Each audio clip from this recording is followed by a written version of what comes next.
in life, if you want to win, you have to move towards what scares you. Because here's the truth. The only form of winning that's real is fulfillment. It's doing something that makes you feel good about who you are, makes you feel good about who you're becoming. It makes you feel good not only about serving yourself, but being able to serve others. And the only way to do that, the only way, is to get outside of your comfort zone. The only way to adapt and grow and improve is to push yourself towards the things that scare you. Why? Because fear is a response to stakes. It means that there's enough there that matters. And once you identify what matters, then you know what to move towards. But whenever you're moving in the opposite direction of the things that scare you, you're moving away from the very things that matter.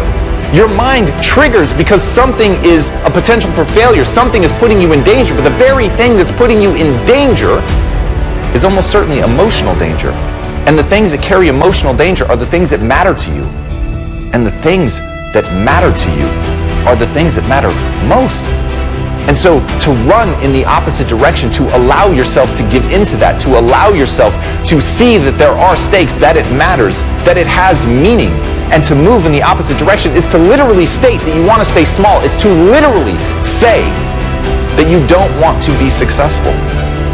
And once you get in that loop, then you begin to erode the thing that matters most, what you think about yourself.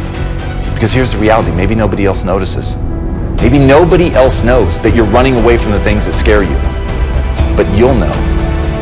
And the one person that none of us can ever hide from is ourselves. And the only thing that really matters, going back to fulfillment, talking about the only way to win is what we think about ourselves when we're by ourselves. And who's there in that moment? You. The one person that knows whether or not you move towards something when you're afraid. And I'm not saying don't be afraid. We're all afraid. I'm saying don't be crippled by fear. I'm saying let it be a guide. Let it move you in a direction. Have a code that you live by that says, that mandates from you that you move towards those things, that you accept that even in the face of fear, you can always choose to act. You can't necessarily choose to not be afraid, but you can choose how you respond to the fear. Once you separate those two things, then you gain control. And being in control of your life is the ultimate way to move forward. But if you see yourself as a victim to your mental states, if you allow your emotions to control what you do and don't do, well, then you're at the mercy of the whims of neurochemistry. And you've got to rise above that. You've got to have a focus. You've got to have a goal. You have to know what it is that you want to accomplish. And regardless of whether or not that scares you, in fact, because that scares you, that's got to be the thing that triggers you to push and go and develop yourself and develop that self-worth that comes from facing your fears, doing the hard things, being willing to suffer in service of something you believe in. And that's the key. You've got to believe in something. You've got to want something.